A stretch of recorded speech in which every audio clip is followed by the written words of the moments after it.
নিচে নেই না মনা বলে কেউ আছে? নাক করেছে। মনা কই? হ্যাঁ ওখানে আছে। না ওকে দেখাতে বলো। মনা কই? মনা মনা বাড়ি চলে যাবে আজকে, বাড়ি চলে যাবে কিন্তু,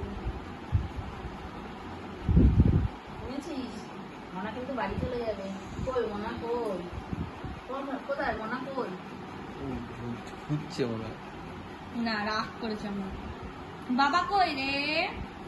বাবা কই গেছে? ও তোমার কথা পাত্তাই দেবে না। বাবা কই গেছে? ও খুব রাগ। মন আমাকে বকেছে। বাড়ি চলে যাবে বাড়ি, তারপর তুই আবার একা। খুশি থাকবে খুশি। ও 3 দিনের দিন পুরো রিয়েলাইজ করেছে মনা বাড়ি আসবে না। বিয়ের রাস্তা থেকে আমি ওকে আনতেই পারছি না। পুরো 1.5 ঘন্টা রাস্তায় বসে, 1.5 ঘন্টা কালবারে। তারপর তো আকাশ 10:30 11টায় এসছে, সেই সময় ও বাড়ি গেছে। জানি কাকা বকা দেবে। বকেছিল, বকার পরে বাড়ি গেছে। আর দৌড় নিয়ে রাস্তা